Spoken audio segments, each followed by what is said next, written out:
Today, we will be embarking on the most artistically and intellectually challenging marathon I think any human being has ever endured in any context. High School Musical, High School Musical 2, High School Musical 3, and, of course, Sharpay's Fabulous Adventure, a movie that is real despite popular belief. There's a fourth one? I have been wanting to inflict this day on my friends for many moons, and at long last that day has come, and I have brought together two good people who deserve this. I grew up with an older sister and a younger sister, and both of which loved High School Musical. And me, being the middle school, elementary school boy, was like, ew, High School Musical. I don't want to watch it. I want to look back and prove myself wrong.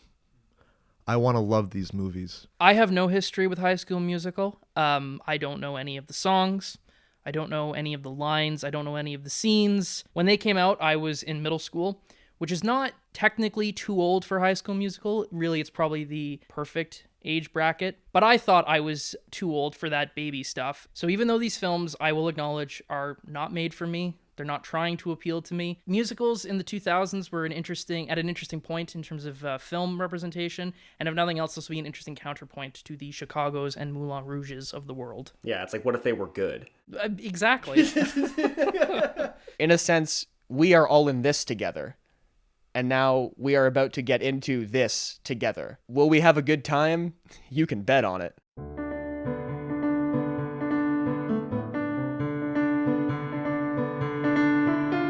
High School Musical was f***ing awesome. I really did actually enjoy it. The songs were still really good. I can understand why so many people in my household and in school would be singing it all the time, and some even knew the dance. It's weird because High School Musical was a big part of my childhood more as an idea. I actually saw the second one first. I also saw High School Musical on ice once. Like most children, a lot of my ideas of how the world worked and like what the world looked like and operated like were based on movies like this. I will be the first person to say that High School Musical does not offer a 100%. I'll be the first person to can screw up that joke. I will be the first person to say, bravely, that High School Musical does not offer a completely authentic view of what going to high school is like. Happy New Year.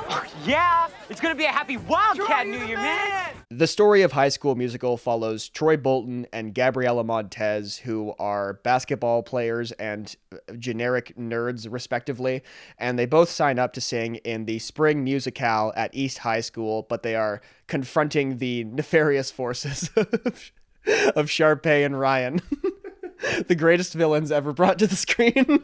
I love Sharpay so much. There's something about the very specific energy Ashley Tisdale brings to this role. She is putting far more energy into every line read than anyone else. My brother and I have starred in all the school's productions, and we really welcome newcomers. There are a lot of supporting roles in the show. Not annoying whatsoever. Her character has no flaws. She's blonde.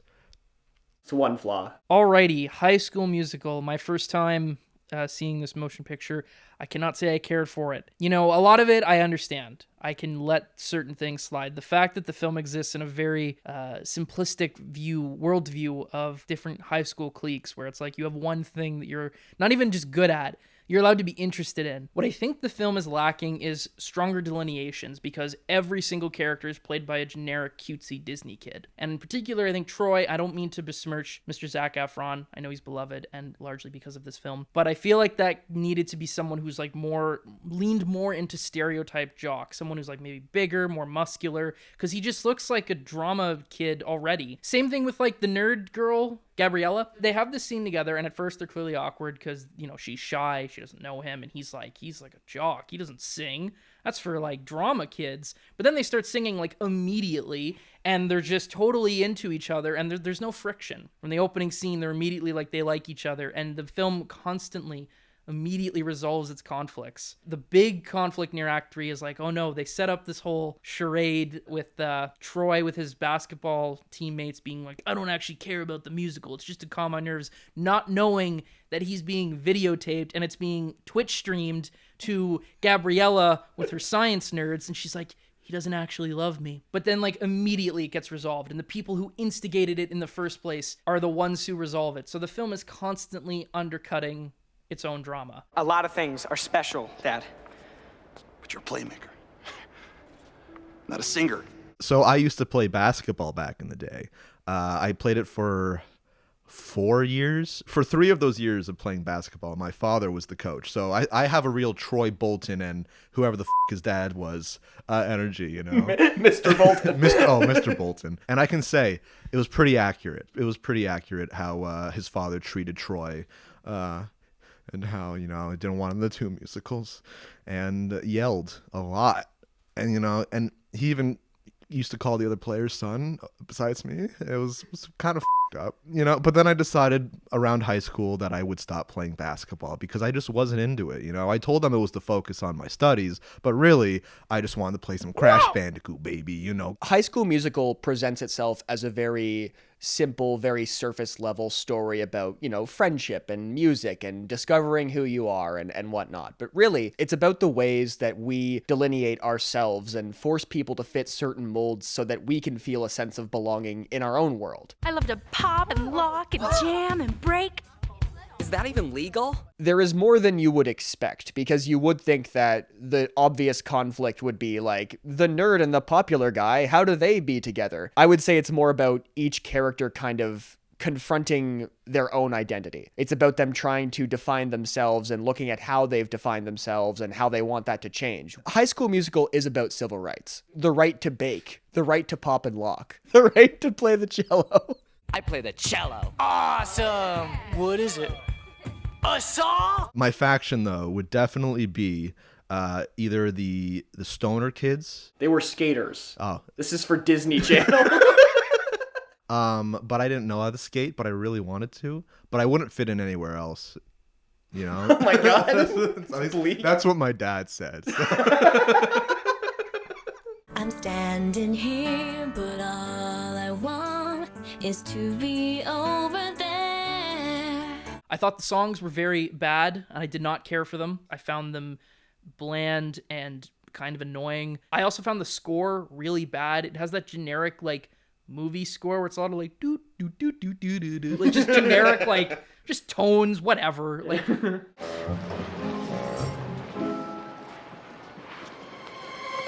having said all that, I do find some positives in this film. It was directed by Kenny Ortega. He also directed musicals like Newsies for Disney, and he was a choreographer before that. And he does the choreography in this film. There is more creativity and in the staging of the musical numbers and in the dancing. I thought they were actually pretty decent for what they're going for. They're effective. There's a little bit of banter at the end where characters keep coming in and out of the frame, and like everyone who's been involved in the film, they all have like their little moment. That was cute. And it speaks highly that they got somebody who actually knows how to shoot musical sequences to direct their musical and not just some jobber. But overall, I did not care for High School Musical. Sharpay and Ryan. Mucho gusto. I do have a special place in my heart for all the music. I would say my favorite songs are probably, I mean, we're all in this together, obviously. Breakin' Free is really catchy. It has some real, like, punch to it, I think, when they go into the chorus. It feels like a good culminating song. Honestly, watching it again, I am kind of shocked that this became such a thing, because it's good for what these movies are. The songs are catchy, the characters are fun, the performances are good enough. Everything is cute and passable and nice, and if you're looking for that and you have a particular attachment to this, I think you'll always get the same experience out of High School Musical.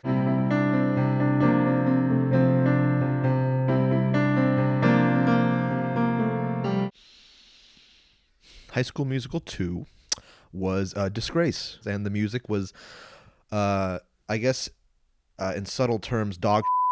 Sharpay was, of course, amazing, as we all know. All right, it's not good. All right, and this has to prove it. You know, Sharpay and Troy deserve each other. They deserve to get married and have little inbred children. What are you doing here? I'm the new lifeguard. Wait, are you a member here? As the movie opened, I thought, I'm marginally into this. It felt like the filmmakers were stepping up their game just a tiny bit. Unlike even the biggest musical numbers in the first movie, it's not all set in the same room. You have cuts across the space of the high school in different hallways, different classrooms. But the first crack in the armor appeared before they've even left the school, when Sharpay has decided that it is now her mission to take Troy for herself. The first film ends with a song about how we're all in this together. And I know that because they repeat that several times. The theme of the film is like, hey, you know, it's all, we fought, but we're all friends here. You could say it was the title of the song. It might have been. So that lesson was not learned. Bit weird. I don't know why they wouldn't have tried to create a new villain. Or perhaps no villain. You don't need a villain. The staffing matter we discussed? Done. With discretion. I have found that over time, people have gone back and called this the best one, which, no. It's a really boring movie. I'm really tired right now. It actually took a lot out of me. There's nothing that interesting about how the setting is used beyond Troy kind of being seduced by Sharpay's family and their lifestyle, but he really only spends one day with them, and then it becomes more about the basketball stuff. The fact that they hinge so much of the story on Troy's potential future, and he essentially throws it all away at the end for this girl he is known for 5 months. I don't know, like the love story isn't interesting either because Troy and Gabriella are both not interesting characters because all of Troy's conflict is about what kind of life do I want after high school, which apparently he has never ever given one single thought to, even once. And all of Gabriella's conflict is Troy, no, spend time with me. And the real love story is between Ryan and Chad anyway. I'm not saying I'm gonna dance in the show, but if I did, what would you have me do? I Don't Dance is more beautiful than the entirety of Brokeback Mountain. There's very little conflict in this film as before for at least up till the third act. The High School Musical movies are like a vortex where conflict appears and then is sucked away. Because there's all this stuff of Sharpay being like very moving in on Troy, like totally unsubtle. And you'd think you'd cut back to Gabriella like, no. They do not do that. And they're like, yeah, Troy's not like that. And it's like, why would I want drama in my motion picture? And I feel like an idiot even complaining about that because, of course, that's not why these movies exist. They're not designed to have drama or conflict or tension, really. They're designed to be nice and fun and light and breezy. May I get you a cup of tea, Mr. Fulton? Chamomile would be lovely. As a sequel to High School Musical, I really don't think this is the direction they should have gone in, because to me, what makes sense as a sequel to the first movie would be the musical is going on, Sharpay wants to be with Troy, that can work. And you can even set that up in the first little bit of the movie, like, oh, now that they're working together in an environment Sharpay understands, oh, she sees there is a little more to Troy. There's so much more you can do if the setting is they're all getting ready to do a musical. The sense that the characters are actually putting something on the line would be there, and it's not really there with this. Even though you have the idea of like, oh, 3 strikes and you're out if you're working here. Gabriella quits, and no one else has any problems ever. So why even introduce that? Gabriella quitting the summer job that Troy got her off screen? Not interesting. Gabriella quitting the musical? That's your fucking end of Act 2. I will give this movie a modicum of credit that when the third act comes around, they do stick with the low point a bit more, where Gabriella and Troy break up. At the very least, they were willing to sit with that low point and have Troy overcome it through song. To see yourself and not recognize your face. It's not the best, but it's the best that this film can offer. I can appreciate that. Then the end gets really muddled because it's like, you know, he's going to go back to his friends. He's going to do the musical with them. And it's like, yeah, but it's like, I'm going to sing with you, Sharpay, because I keep my promises. And then it's like, we wrote a new song. What? And it's like, just kidding, Sharpay. I'm singing with Gabriella again. And it's like, what am I supposed to be getting from this? It just doesn't seem like new stuff. Seems like a new Troy. The film is again about divisions. The first one was more about societal divisions.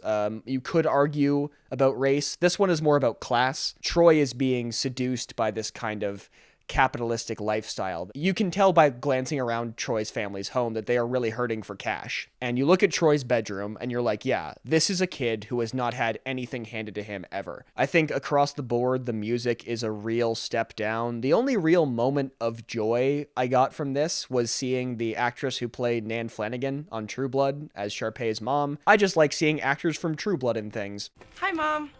Ducky, how's my dashing boy? Sharpay's mom, she's pretty cool. Her and Ryan's relationship is very healthy, and I appreciate that. Overall, though, my all-time favorite character has to be the sock puppet lady, who really, really did not want Sharpay to win. Sharpay, I'm going to find you that award. I tell you it's mine. Mine!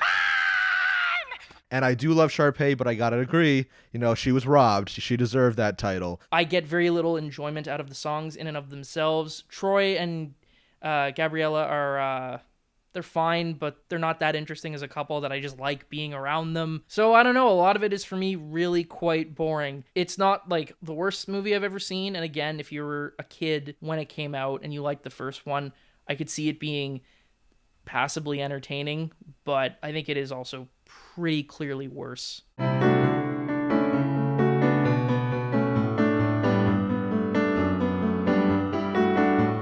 Yeah, I love this one. I've always loved this one. This one has always been my favorite, musically, narratively, everything about it. I think it's the best one. The closest comparison I can think of is maybe Mamma Mia 2, where it feels like a sequel, like a continuation, but it more so feels like a celebration of everything the series is. I think this is the only one with actually consistently good music that I would listen to outside of the context of I am watching a High School Musical movie with my friends for fun. An extreme leap forward technologically, not just in the camera quality, but just in the imagination of how the shots are put together. The best new element would definitely be the cinematography. Like that opening shot, I am upset that they once again destroyed the reputation of my queen Sharpay. Program starts in 2 weeks.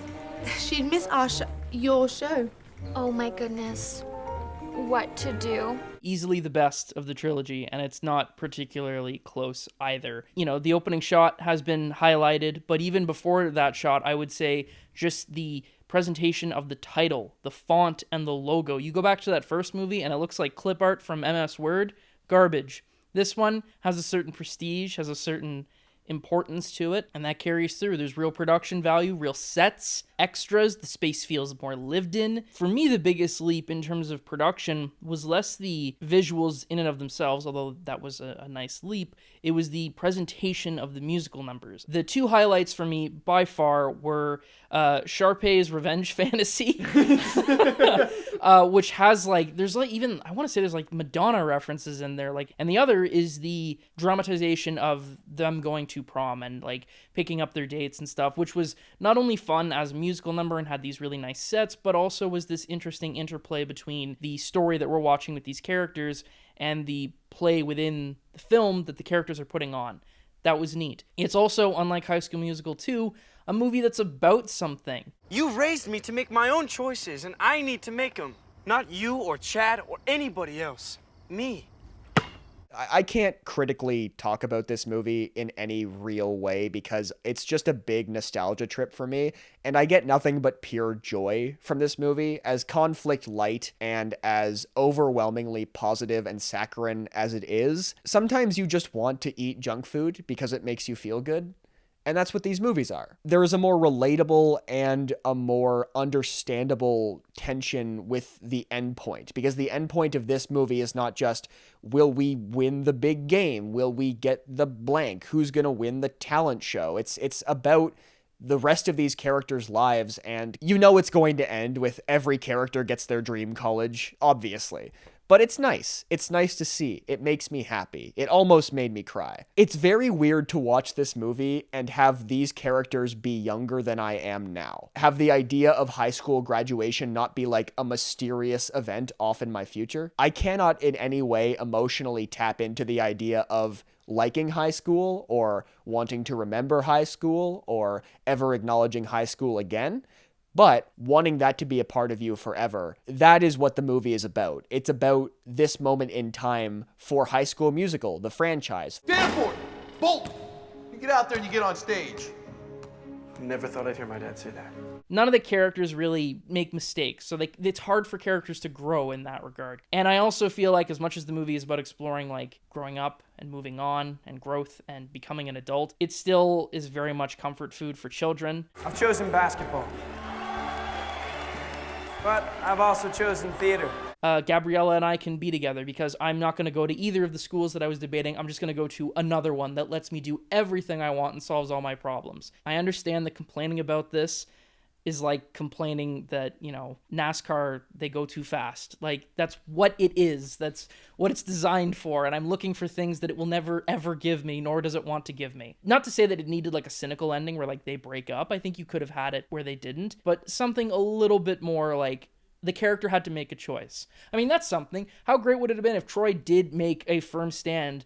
And I think it should have been the choice of, like, I want to be an actor. That I denied it for so long, but doing it, that's what my passion is. Characters making choices is interesting. Characters making, I will have everything I want, is not at all. Unless it's a musical number about how I want everything. Then it's awesome.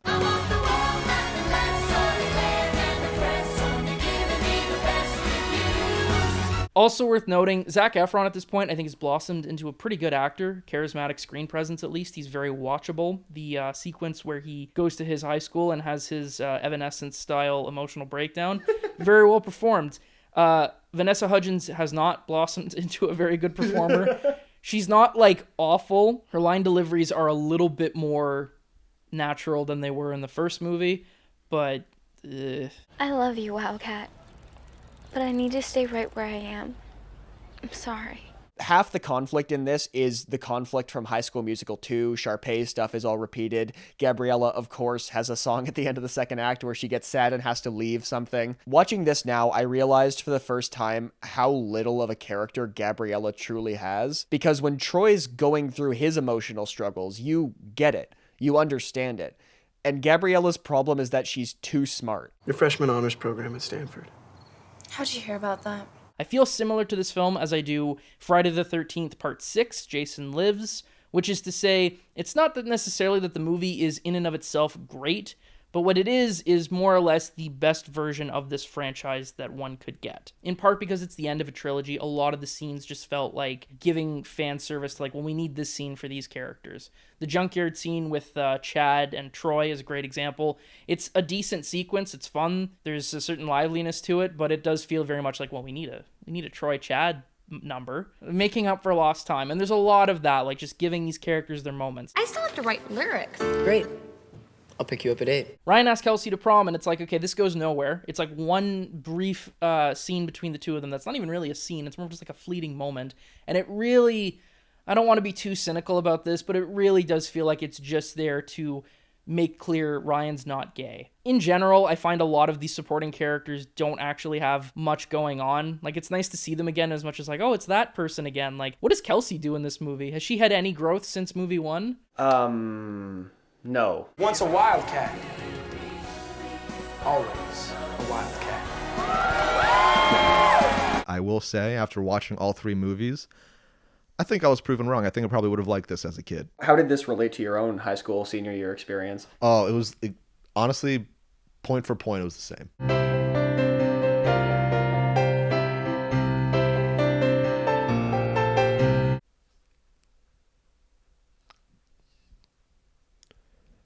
I don't know what to say.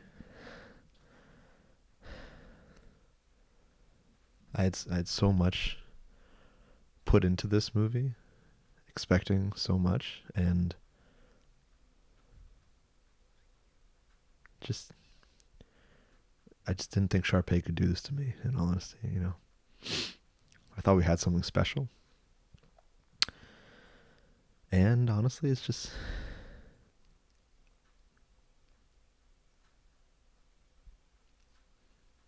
wasn't that good. I'm sorry. Sorry, it's just a lot of emotions going through my head right now. Yeah, I can tell. And a lot of pain from my tattoo. I had Ross write on me with magic marker. Look at what I've done. For you. I think I could have done a worse job. Sharpay's Fabulous Adventure. Sharpay's Deranged Adventure. They did jump back a little bit on the quality, seeing how it was a direct-to-DVD movie. So, you know, we couldn't really expect much compared to High School Musical 3. Just give up. It's over. Let it go. No! No! I don't understand.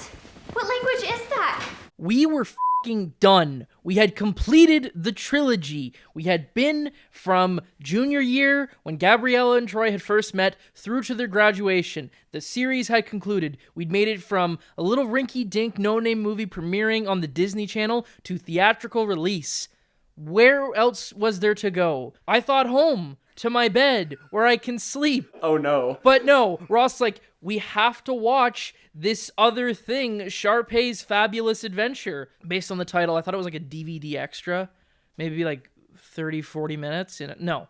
It is a 90-minute feature-length film that bravely asks the question, what if Sharpay went to New York because she thought she was going to be a Broadway star, but then, wacky mix-up. They only want her dog, and then, she wants to be a star. She's like, okay, well, I'll just let the dog do it and try to ride the coattails. And then there's another boy. He has a dog, and they like him for the show, too. So it's like dueling dogs. Which dog is going to get the part? And at a certain point, you have to take a step back and ask, why is this happening? Why am I watching this? Why am I alive? And you don't come up with answers. The thing about doing these marathons is I can't lose because I either have a great time with my friends or my friends suffer grievously and I still enjoy it. And I'm glad to say today was the latter. This is very bad, though. I will not pretend this is good, even as a bit. This is just garbage. I had never seen this one. I had always avoided it because what would be the point in watching it? And now having seen it, I can safely say there is none. We're gonna get that part. We're gonna destroy you. Bring it on. Oh, it's brought. There's so many decisions that, were made to bring this to the screen, and I can't really fathom any of them. Like, the basic notion that there was going to be a spinoff is not surprising to me. It also, in theory, makes sense that Sharpay would be your spinoff character, given that she was the most fun person to watch moment to moment in the trilogy. However, she doesn't really function as a protagonist, generally speaking, because she's an over-the-top cartoon of a human being. But okay, if you're going to make a film about Sharpay as your star, surely it would make more sense to continue where we left off with her going to college for dramatic arts. Why not just make that the story? Like, that's enough to work with. You could literally just do, like, basically a riff on the same plot beats of a High School Musical again with Sharpay now and some guy. Whatever. But this is so far removed from what the series was originally that one wonders why. Why would anyone want to watch this? I don't want to watch it. The colors are all washed out. The cinematography is drab and ugly. It's just a boring, pointless pile of Kenny Ortega is not back as director, so we don't have that same emphasis on choreography. The movie's not even a musical. What you're left with is like nothing. It becomes a film about this adult woman feuding with a 12-year-old child over which dog gets to be in the Broadway play. And I'm not a theater aficionado. I don't know a lot of things about the stage world, but I don't think that the film's depiction of Broadway is particularly accurate. It looks cheaper than the high school productions in the High School Musical movies. I have no idea why anyone would enjoy this movie. It's barely a movie. So, mixed review from me overall.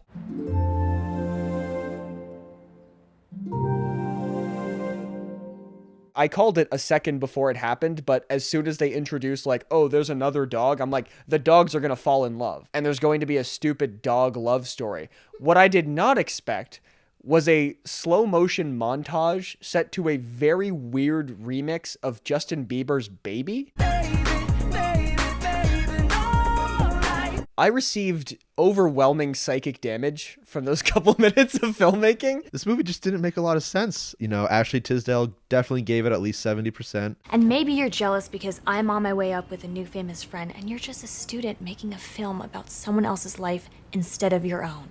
And then you have the film student guy, Austin Butler, who's gone on to much bigger and better things career-wise. It's incredibly weird to me that they cast a love interest for Sharpay who looks so much like Ryan, first of all, and also who has literally zero purpose in the story at all, because he just shows up. The first obstacle Sharpay encounters is she goes to this penthouse she's looked at, and they say no dogs allowed. Somehow this has never come up once. This guy just shows up and says, oh, our parents went to college together, and they become friends, and he just becomes like her slave and hangs around filming her for his student film. Stop putting film students in movies. It only encourages them. He is allegedly throughout this movie working on his student film, but he just disappears for like 20 minutes, then comes back and says, you never spend any time with me. I've been trying to finish my student film. It's like, what have you been doing? What is it even about? His whole student film appears to be about Sharpay's life, which just leads me to wonder what was he doing before she showed up. And it looks pretty bad.